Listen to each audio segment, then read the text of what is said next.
ന്യായാധിപന്മാർ അദ്ധ്യായം 13. സാംസന്റെ ജനനം. ഇസ്രായേൽ ജനം വീണ്ടും കർത്താവിൻ്റെ മുൻപിൽ തിന്മ ചെയ്തു. അവിടുന്ന് അവരെ 40 വർഷത്തേക്ക് ഫിലിസ്ത്യരുടെ കൈകളിൽ ഏൽപ്പിച്ചു.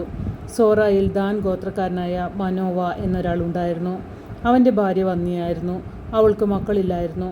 കർത്താവിൻ്റെ ദൂതൻ അവൾക്ക് പ്രത്യക്ഷപ്പെട്ട് പറഞ്ഞു, നീ വന്ധ്യയാണ്, നിനക്ക് മക്കളില്ല. നീ ഗർഭം ധരിച്ചൊരു പുത്രനെ പ്രസവിക്കും. അതുകൊണ്ട് നീ സൂക്ഷിക്കണം. വീഞ്ഞോ വീര്യമുള്ള പാനീയങ്ങളോ കുടിക്കരുത്. അശുദ്ധമായതൊന്നും ഭക്ഷിക്കുകയും അരുത്. നീ ഗർഭം ധരിച്ചൊരു പുത്രനെ പ്രസവിക്കും. അവൻ്റെ തലയിൽ ക്ഷൗരക്കത്തി തൊടരുത്. അവൻ ജനനം മുതൽ ദൈവത്തിന് നാസീർവ്രതക്കാരനായിരിക്കും. അവൻ ഫിലിസ്ത്യരുടെ കയ്യിൽ നിന്ന് ഇസ്രായേലിനെ വിടുവിക്കാൻ ആരംഭിക്കും. അവൾ ഭർത്താവിനോട് പറഞ്ഞു, ഒരു ദേവപുരുഷൻ എൻ്റെ അടുത്ത് വന്നു. അവൻ്റെ മുഖം ദേവദൂതൻ്റെ പോലെ പേടിപ്പെടുത്തുന്നതാണ്. എവിടെ നിന്ന് വരുന്നുവെന്ന് അവനോട് ഞാൻ ചോദിച്ചില്ല. അവൻ പേര് പറഞ്ഞതുമില്ല. അവൻ എന്നോട് പറഞ്ഞു, നീ ഗർഭം ധരിച്ചൊരു പുത്രനെ പ്രസവിക്കും. വീഞ്ഞോ വീര്യമുള്ള പാനീയങ്ങളോ കുടിക്കരുത്. അശുദ്ധമായതൊന്നും ഭക്ഷിക്കുകയും അരുത്. ബാലൻ ആജീവനാന്തം ദൈവത്തിന് നാസീർവ്രതക്കാരനായിരിക്കും.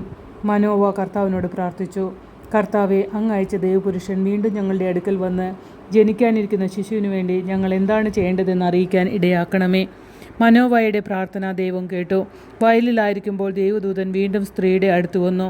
ഭർത്താവായ മനോവ അവളുടെ കൂടെ ഉണ്ടായിരുന്നില്ല. അവൾ പെട്ടെന്ന് ഓടിച്ചെന്ന് ഭർത്താവിനോട് പറഞ്ഞു, എൻ്റെ അടുത്ത് കഴിഞ്ഞ ദിവസം വന്ന ആൾ വീണ്ടും പ്രത്യക്ഷപ്പെട്ടിരിക്കുന്നു. മനോവ എഴുന്നേറ്റ് ഭാര്യയുടെ പിന്നാലെ ചെന്ന് അവനോട് ചോദിച്ചു, ഇവളോട് സംസാരിച്ചവൻ നീയോ? അവൻ പറഞ്ഞു, ഞാൻ തന്നെ. അപ്പോൾ മനോവ ചോദിച്ചു, നിന്റെ വാക്കുകൾ നിറവേറുമ്പോൾ ബാലൻ്റെ ജീവിതചര്യ എങ്ങനെയായിരിക്കണം? അവൻ എന്താണ് ചെയ്യേണ്ടത്? കർത്താവിൻ്റെ ദൂതൻ മനോവയോട് പറഞ്ഞു, ഞാൻ സ്ത്രീയോട് പറഞ്ഞതെല്ലാം അവൾ പാലിക്കട്ടെ. മുന്തിരിയിൽ നിന്നുള്ളതൊന്നും അവൾ ഭക്ഷിക്കരുത്. വീഞ്ഞോ ലഹരി പദാർത്ഥങ്ങളോ കുടിക്കരുത്. അശുദ്ധമായതൊന്നും തിന്നുകയും അരുത്. ഞാൻ അവളോട് കൽപ്പിച്ചതൊക്കെ അവൾ പാലിക്കണം. മനോവ കർത്താവിൻ്റെ ദൂതനോട് പറഞ്ഞു, ഞാൻ ഒരു ആട്ടിൻകുട്ടിയെ പാകം ചെയ്യുന്നവരെ നിൽക്കണമേ. കർത്താവിൻ്റെ ദൂതൻ പറഞ്ഞു, നീ പിടിച്ചു നിർത്തിയാലും നിന്റെ ഭക്ഷണം ഞാൻ കഴിക്കുകയില്ല. എന്നാൽ നീ പാകം ചെയ്യുന്നെങ്കിൽ അത് കർത്താവിന് ദഹനബലിയായി അർപ്പിക്കുക. കർത്താവിൻ്റെ ദൂതനാണ് അവനെന്ന് മനോവ അറിഞ്ഞിരുന്നില്ല. അവൻ കർത്താവിൻ്റെ ദൂതനോട്, നിന്റെ പേര് എന്ത്? നീ പറഞ്ഞത് സംഭവിക്കുമ്പോൾ ഞങ്ങൾ നിന്നെ ബഹുമാനിക്കണമല്ലോ എന്ന് പറഞ്ഞു. ദൂതൻ അവനോട് ചോദിച്ചു, എൻ്റെ പേര് അത്ഭുതമായിരിക്കെ നീ അത് ചോദിക്കുന്നത് എന്തിനെ?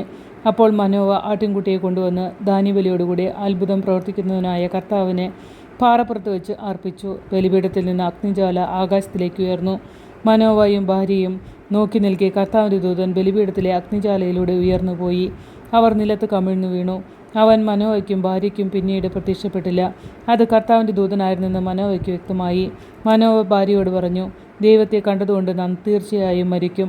അവൾ പറഞ്ഞു, നമ്മെ കൊല്ലണമെന്ന് ഉദ്ദേശിച്ചിരുന്നെങ്കിൽ കർത്താവ് നമ്മുടെ കയ്യിൽ നിന്ന് ദഹനബലിയും ധാന്യബലിയും സ്വീകരിക്കുകയോ ഇക്കാര്യങ്ങൾ കാണിച്ചു തരികയോ അറിയിക്കുകയോ ചെയ്യുമായിരുന്നില്ല. അവൾ ഒരു പുത്രനെ പ്രസവിച്ചു. സാംസൺ എന്ന് അവന് പേരിട്ടു.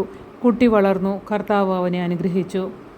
സോറായ്ക്കും എസ്താവോലിനും മധ്യേയുള്ള മഹനേദാനിൽ വെച്ച് കർത്താവിൻ്റെ ആത്മാവ് അവനിൽ പ്രവർത്തിച്ചു തുടങ്ങി.